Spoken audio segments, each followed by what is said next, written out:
The sun hung at a low, heavy angle, pressing the heat down onto the suburban asphalt until the air shimmered with a visible haze.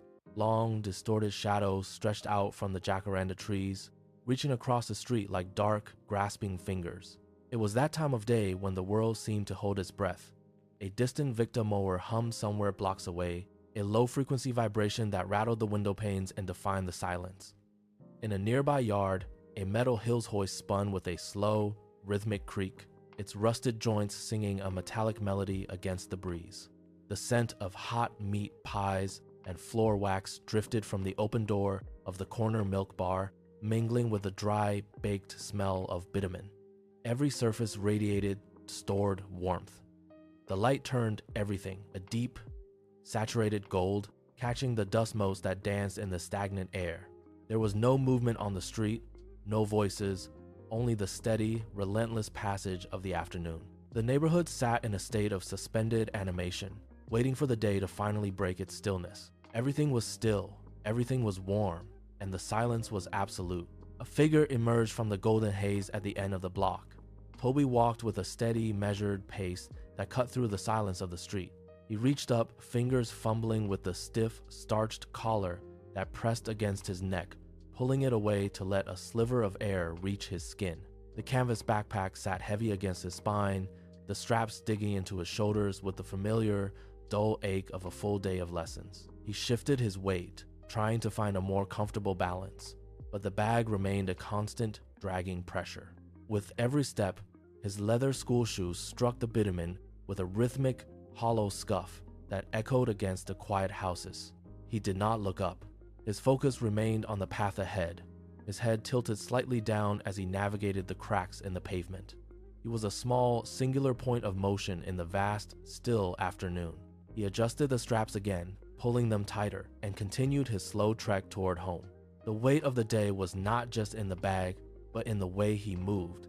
A 10-year-old boy carrying the quiet, heavy momentum of his afternoon routine through the empty, sun-drenched suburban grid. The glare off the asphalt intensified, forcing him to squint against the white-hot reflection. Toby stopped for a moment, his breath hitching slightly in the heat. He reached up to adjust the brim of his faded green bucket hat, pulling it lower to carve out a small, shaded sanctuary for his eyes. The hat was soft, worn thin at the seams, and offered little protection against the relentless afternoon sun. He shifted his stance, and the movement revealed his knobby knees, pale and thin, protruding from the hem of his school shorts. They looked fragile against the rough, unforgiving texture of the bitumen. He stood there for a beat, a small, solitary figure caught in the center of the street. The sun beat down, highlighting the dust on his skin and the way his shoulders slumped under the weight of his gear. He looked down at his feet, then back up at the long, empty stretch of the road ahead. The heat shimmered around him, making his outline waver. He blinked, wiped a bead of sweat from his forehead with the back of his hand, and braced himself against the glare. The silence of the neighborhood seemed to press in on him. Toby took a tentative step, then another, listening to the sharp, dry scrape of leather on asphalt. The sound was distinct, a rhythmic scuff that seemed to sharpen the surrounding silence. He dragged his right heel, creating a longer, rasping note. He liked the noise. It was a physical tether to the street, a way to mark his progress through the stillness. He began to walk with a deliberate, heavy gait, focusing entirely on the cadence of his feet. Scuff, step, scuff, step. He looked down at the bitumen, watching the way his shoes scuffed against the grit, leaving faint, dusty trails behind him. The repetition was hypnotic. He tried to match his breathing to the pace, inhaling on the step and exhaling on the scuff. He increased his speed, the scuffing becoming faster, more urgent, a frantic little beat against the vast, stagnant afternoon. He stopped abruptly, the silence rushing back in. He waited, then started the rhythm again, slower this time, savoring the hollow scrape. Toby slowed his pace as he drew level with the neighbor's fence. A Hills hoist stood in the center of the lawn, its metal frame catching the light. A gentle breeze pushed against the structure, and it began to rotate with a slow, deliberate momentum. The pivot point groaned, a deep, rusted melody that cut through the stagnant air. Toby stood still, his head tilted, tracking the rhythmic creak as the arms swung in a wide, lazy circle. It was a sound of metal grinding against metal, seasoned by years of exposure to the elements. He watched the way the frame dipped slightly with each rotation, the weight of the structure shifting on its axis. The sound was not harsh. It was steady, a mechanical heartbeat that defined the neighborhood. He felt the vibration of the creak in his chest, a low-frequency hum that seemed to sync with his own breathing. He reached out and touched the top of the fence, feeling the warmth of the wood under his palm. The hoist continued its slow, hypnotic dance, spinning in the breeze, indifferent to his presence. He lingered there, letting the metallic song fill the space between the houses, finding a strange comfort. Toby turned the corner, the asphalt giving way to the worn concrete apron of the local milk bar. The heavy door stood propped open with a brick, inviting the afternoon heat inside. As he walked past, the air shifted, thick with a sharp, chemical tang of floor wax layered over the deep, savory warmth of hot meat pies. He stopped, his nostrils flaring as the scent hit him with the force of a physical weight. It was a smell that belonged to this specific time of day. He leaned slightly toward the open doorway, eyes tracking the dim interior where shadows pooled against the glass-fronted cabinets. The smell of pastry and gravy grew stronger, mingling with the faint, metallic scent of the coin-operated scales near the entrance. He stood there for a long moment, breathing it in, the contrast between the dry, dusty street and the rich, enclosed atmosphere grounding him. He took a slow breath, letting the aroma settle, then pushed off from the curb to continue his walk, the scent lingering in his mind. Toby moved down the street, the concrete under his shoes radiating a steady, baking heat.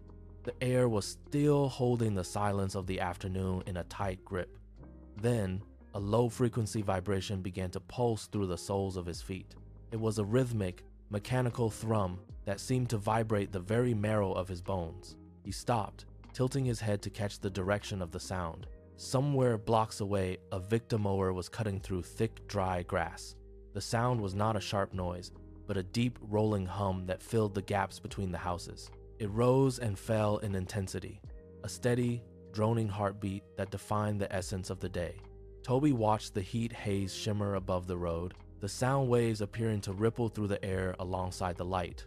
He found himself walking in time with the engine, his stride lengthening to match the slow, deliberate pace of the machine. It was a sound that made the world feel heavy, settled, and utterly predictable. He followed the hum as it drifted across the backyards, a constant, reassuring presence in the quiet suburban sprawl. The hum of the mower eventually receded, leaving the street to the heavy, pressing silence of the mid-afternoon. Toby continued his walk, his pace steady and unhurried. The sun hung high, turning the asphalt into a dark, radiating surface that seemed to push the heat upward in shimmering waves. He watched the road ahead, where the distance blurred into a soft, hazy mirage that made the next corner look miles away. Every step felt deliberate, a slow movement through a world that had expanded to fill the horizon. He felt the weight of the afternoon in the stillness of the trees and the way the shadows stretched long and distorted across the driveways. There was no urgency here, only the slow, golden passage of time. He focused on the rhythm of his own movement, the scuff of his shoes, against the bitumen acting as a metronome for the quiet. The suburban sprawl felt vast, a landscape of fences and lawns that seemed to hold its breath. Under the intense light, he walked on, feeling small but deeply embedded in the stillness, moving through a space where every second felt stretched and infinite. Toby paused at the edge of a driveway, the heat radiating from the concrete soaking into his skin. He stood perfectly still, letting the environment press in from all sides. A faint breeze stirred the jacaranda branches above, creating a dry, rustling sound that layered over the distant, metallic creak of a neighbor's Hills hoist spinning in the yard. He closed his eyes for a heartbeat, listening. The scent of hot bitumen mingled with the sharp, clean smell of freshly cut grass from a nearby lawn. It was a sensory tapestry that felt thick and tangible, wrapping around him like a heavy, warm shroud. He opened his eyes and watched the light filter through the leaves, casting, dancing, distorted patterns on the ground. The world did not just surround him. It seemed to breathe in sync with his own steady, shallow inhalations. He adjusted his grip on his bag, the weight feeling natural and right, and took another step forward. The rhythm of his stride shifted as the street began to narrow, the fences becoming familiar markers of the final stretch. Toby kept his eyes forward, watching the way the light played across the driveways. He passed the corner milk bar, catching a brief, sharp scent of hot meat pies and floor wax that drifted from the open door. It was a signal that he was close. His pace quickened just a fraction, a subconscious response to the nearing destination. Ahead, the familiar silhouette of his front gate emerged from the haze of the afternoon heat. It stood as a silent, stationary anchor in the vast, sun-drenched suburban landscape. He watched the metal frame, noting the way the light caught the rusted hinges. The street here felt different, quieter, as if the neighborhood itself knew he had arrived. He slowed his walk, his leather shoes scuffing against the bitumen. The transition from the long, open road to the boundaries of his own yard was now only a few steps away. The journey was ending. Toby stood before the gate, the metal frame casting a sharp, thin shadow across his feet. The street behind him seemed to recede, the hum of the distant mower fading into a background pulse. He focused entirely on the latch. It was a simple, weathered mechanism, yet in the stillness of the afternoon, it felt like the only object of consequence. He tracked the way the sun glinted off the worn steel, highlighting the tiny imperfections and the faint traces of rust. His hand moved upward, a slow, deliberate motion that felt heavy with the gravity of his return. He did not rush. To open it was to finalize the day, to step across the threshold from the public expanse into the private sanctuary of his yard. He watched his own fingers as they neared the cold, smooth surface of the latch. The air around the gate felt cooler, shielded by the hedge. He held his breath, his palm hovering just millimeters from the metal, waiting for the exact moment to break the stillness. His thumb pressed firmly against the lever, meeting the initial resistance of the rusted spring. The metal felt gritty under his skin, cold despite the afternoon heat. He applied steady, increasing pressure, watching the latch move a fraction of an inch against the strike plate. It held for a heartbeat, stuck by years of oxidation and neglect. He shifted his grip, bracing his shoulder against the gate frame, and pushed with a sudden, sharp force. The latch gave way. A loud, metallic snap echoed through the quiet street, a harsh sound that shattered the stillness of the afternoon. The gate swung inward, the hinges groaning as they pivoted on their axis. He stepped forward, the momentum carrying him past the threshold and into the yard. The barrier that had separated him from his home for the entire walk was gone. He stood for a moment, listening to the gate settle back into its resting position, the vibrations of the snap fading into the grass. He was inside. The street noise vanished the moment he stepped onto the gravel path. Outside, the world was a wide, exposed expanse of asphalt and heat, but here, the fence line created a pocket of stillness. Toby took a slow breath, the air tasting of dry grass and warm dust. He looked back at the gate, now a simple frame of iron separating him from the public road. The transition was physical. His shoulders dropped, and the tension of the walk dissolved into the quiet of the garden. He watched the shadows cast by the jacaranda trees, which seemed to stretch and shift differently within the confines of the yard. The light here was softer, filtered through the canopy, losing the sharp, aggressive glare of the suburban afternoon. He moved forward, his feet crunching softly on the gravel, a sound that felt private and contained. He reached out to touch the trunk of a tree, feeling the rough, peeling bark under his palm, confirming the solidity of his surroundings. The yard was a sanctuary, a space where the passage of time slowed to match the rhythmic swaying of the branches. He walked deeper into the garden, the house looming ahead, its windows reflecting the golden, late-day sun. Every step took him further from the world outside, grounding him in the stillness of his home. The house stood solid against the afternoon sky, its windows dark and cool. As Toby stepped onto the concrete path leading to the front door, a sound drifted through the screen door.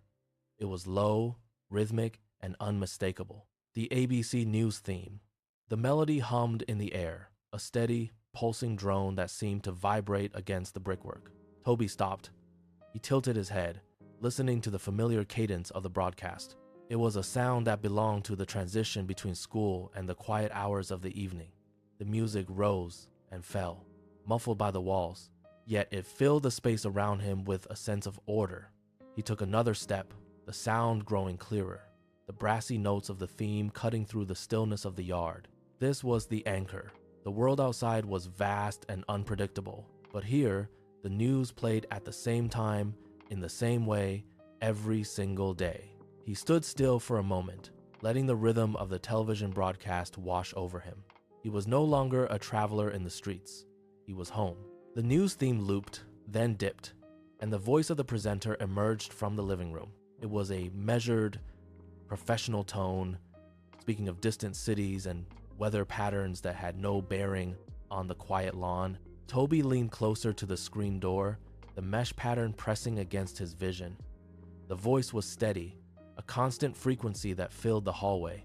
He listened to the cadence of the sentences, the predictable rise and fall of the broadcast. It was a ritual of sound. He watched the shadows of the curtains flutter against the interior wall, synchronized with the rhythmic drone of the television. The air near the door was warmer, carrying the faint scent of floor wax and the lingering heat of the kitchen. The presenter paused, and for a heartbeat, the only sound was the distant hum of a lawnmower from 3 blocks away. Then the news resumed, a reliable heartbeat for the house. He was fully immersed in the routine. Toby shifted his weight, moving toward the red brick veranda. The bricks held the day's heat, a trapped warmth that radiated outward into the cooling air. He stopped at the bottom step, his eyes fixed on the uneven grout lines where moss had begun to take hold. He reached out, resting a hand against the rough, sun-baked surface of the pillar. The texture was dry and gritty under his palm. He stood there, feeling the contrast between the cooling breeze on his face and the lingering thermal energy of the building. A magpie landed on the lawn nearby, its sharp movements breaking the stillness. It tilted its head, watching him with a bead-like eye. Toby did not move. He focused on the physical act of arrival, the deliberate slowing of his pace. He lifted one foot, testing the edge of the brick with his sole, feeling the solid, unyielding resistance of the material. The heat was still clinging to the ground. He exhaled, a long, steady breath that signaled the end of his movement. He reached down, ready to break the connection to the asphalt. The sun-drenched asphalt remained a memory of heat beneath his feet, but the veranda offered a different reality. Toby stepped up, his soles meeting the red brick surface. The material was still warm, but the air above it was shifting. He moved further into the shade of the eaves, where the temperature dropped with sudden, noticeable intent. He pressed his palms against the cool concrete of the porch floor.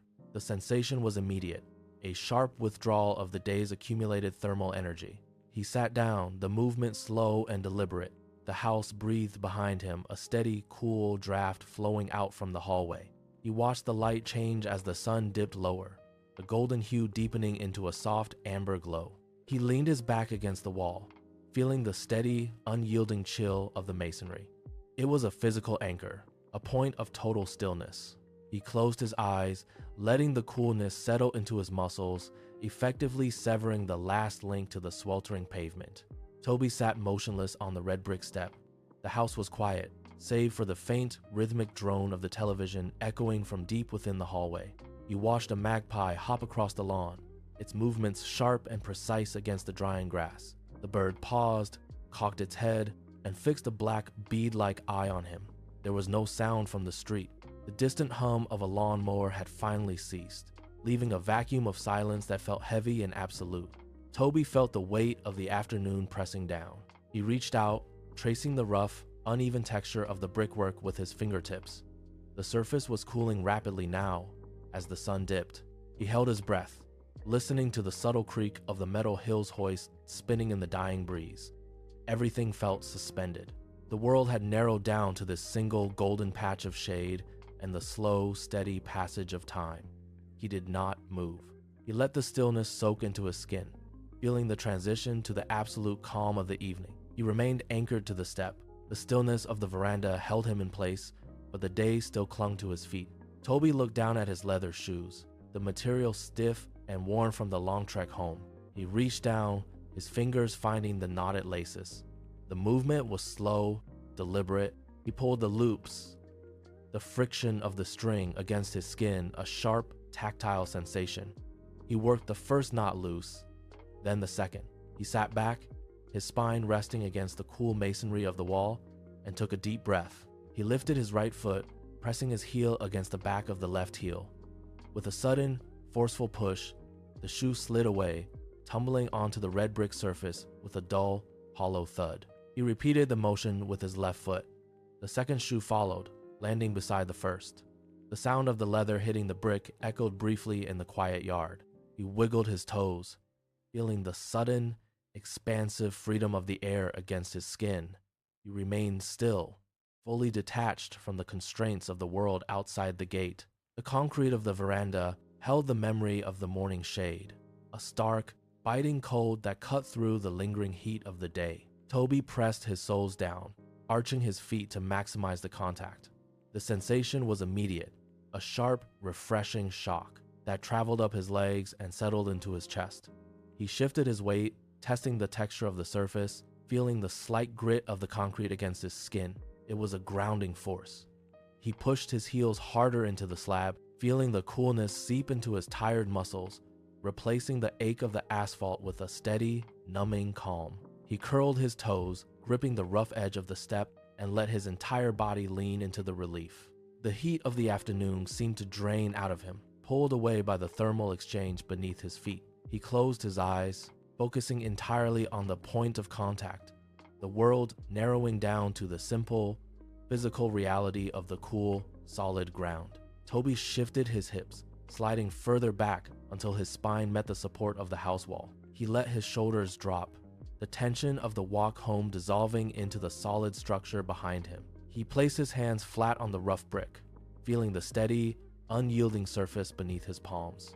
His legs stretched out, relaxed and heavy, no longer tasked with carrying the weight of the day. He tilted his head back, eyes scanning the eaves of the roof, watching the slow crawl of a spider along a web. Every muscle in his frame surrendered to the gravity of the step. He stopped fidgeting. He stopped scanning the horizon for the next task. The rhythm of his breathing slowed, matching the low, distant hum of the neighborhood. The transition was complete, leaving only the steady, golden passage of time. A sudden, sharp sound of claws on dry grass broke the silence. Toby turned his head, his eyes locking onto a magpie that had landed 3 meters away. The bird moved with a series of quick, deliberate hops, its body angled toward the porch. It stopped, head cocked sharply to the side, one dark eye fixed on the boy. The bird held its position, perfectly motionless, as if calculating the distance between them. It took another hop, then paused again, its beak tapping the ground with a rhythmic, metallic click. Toby did not move a muscle, his breath held in his chest, watching the way the bird shifted its weight. The magpie tilted its head further, the movement fluid and precise, creating an intense, silent connection that seemed to vibrate in the still air. It stepped forward once more, its claws leaving tiny, precise indentations in the dirt. The bird stood its ground, unbothered by the proximity, its gaze unwavering. The world outside the lawn faded, leaving only the two of them in the golden light. Every twitch of the bird's tail, every blink of its eye, became a significant event in the quiet afternoon. They remained locked in the shared space, a silent, intense bridge between the boy and the wild, unhurried rhythm of the garden. The world beyond the garden fence dissolved into a blur of heat, haze, and distant, muted sounds. Toby did not blink. He kept his eyes fixed on the magpie, his own breathing shallow and rhythmic. The bird remained motionless, its dark, bead-like eye reflecting the golden light of the late afternoon. A single, slow tilt of the bird's head broke the tension, a deliberate movement that demanded a response. Toby mirrored the gesture, leaning his head slightly to the side, his focus narrowing until the entire universe consisted of the space between them. The grass beneath the bird seemed to grow still, as if the wind had forgotten to blow. No cars passed on the street, no voices drifted from the neighboring houses. The hum of the distant mower faded into a background frequency that no longer registered. Every heartbeat felt amplified in the quiet. Toby felt the weight of his own body against the porch. Time did not tick forward. It simply existed, heavy and golden. Toby shifted his weight on the hard concrete, but his eyes never left the bird. He reached into his pocket, his fingers brushing against the empty space where a phone or a screen might have been, and realized with a jolt that there was nothing there. No chime, no vibration, no flickering light to pull his attention away from the lawn. The absence of that constant, invisible tether felt like a sudden expansion of the air around him. He looked at his hands, resting flat against the brick, and felt the rough texture of the surface, the heat radiating from the ground, and the steady rhythm of his own pulse. There was no demand for his time, no digital ping to break the sequence of the afternoon. He was not waiting for a message or a notification. He was simply existing in the space between the house and the garden. The realization hit him with the weight of a physical truth. He was completely untethered from the frantic pace of the world beyond the fence. He let out a long, slow breath, his chest rising and falling in perfect sync with the stillness of the yard. The silence was not empty. It was full of the present. He watched the magpie, and for the first time, he understood that he was not just watching, he was fully, entirely there. The sun dipped a fraction lower, and the shadows of the jacaranda trees began to stretch, crawling slowly across the grass like dark, liquid fingers. Toby watched the movement, his eyes tracking the edge of the shade as it swallowed the blades of clover one by one. The light changed from a harsh, bright yellow to a deep, honeyed amber that seemed to coat the entire yard in a warm, viscous glaze. He felt the heat of the day begin to retreat, replaced by the cooling breath of the evening. Time was no longer a sequence of events or a list of tasks. It was a physical presence, thick and golden, pressing against his skin. The magpie hopped twice, its movements fluid and unhurried, before taking flight in a low, silent arc toward the fence line. Toby did not follow it with his eyes. He stayed on the step, his hands resting on the cool brick, listening to the world settle into a state of absolute equilibrium. The air grew stiller, the sounds of the neighborhood fading until only the distant, rhythmic creak of the hill's hoist remained. He was suspended in the amber light. The horizon seemed to pull back, retreating into a haze of soft, golden light that blurred the edges of the suburban street. Toby looked past the fence, where the familiar rooftops and power lines dissolved into a vast, shimmering expanse. The world was no longer a collection of houses and roads, but a singular, infinite plane of memory and sunlight. He felt the scale of the afternoon shift. It was not merely a span of hours, but a landscape that stretched endlessly in every direction. The stillness was absolute, a solid weight that held the earth in place. He traced the line where the sky met the distant trees, seeing the way the light pooled in the hollows of the ground. Every blade of grass and every grain of dust seemed suspended in the amber glow, part of a grand, unmoving tapestry. There was no boundary to this place, no edge where the piece might end. He sat perfectly still, breathing in the scent of dry earth and fading heat, feeling the vastness of the moment press against his senses. The world was wide, quiet, and entirely his own. The amber glow began to retreat, yielding to the soft, violet bruise of early twilight. Toby remained on the red brick step, his posture loosening as the last of the day's heat bled out of the concrete. He felt the cooling shift in the air, a gentle pressure that signaled the end of the journey. The world around him did not change, yet it felt different. The sharp edges of the fence and the distant hum of the neighborhood softened. He shifted his weight, pressing his heels firmly into the ground, and felt the solid reality of the earth beneath him. This was the conclusion of the day, a quiet folding of time that left no room for uncertainty. Every breath he took was measured and slow, mirroring the rhythmic pulse of the house behind him. He sat anchored in the center of the yard, the day's experiences settling into his memory like sediment in a calm pool. The last traces of daylight surrendered to the deepening indigo of the evening. Across the street, the metal frame of the hill's hoist stood motionless, a skeletal silhouette against the darkening sky. The air grew still, holding the temperature of the day in a final, fragile suspension. Toby remained on the step, the red brick radiating a faint, residual warmth. A single, distant dog barked once, the sound traveling clearly through the cooling air before being swallowed by the vast, encroaching quiet. The neighborhood seemed to hold its breath, caught in the transition between the active day and the coming night. He watched the shadows stretch until they merged into a single, seamless darkness that blanketed the lawn. The scent of damp grass rose from the yard, mingling with the faint, metallic tang of the cooling earth. The streetlights flickered to life, casting pools of amber light that did not disturb the peace, but rather anchored it. He sat in the center of this stillness, a small, permanent fixture. The day was finished, leaving behind nothing but the memory of a golden afternoon.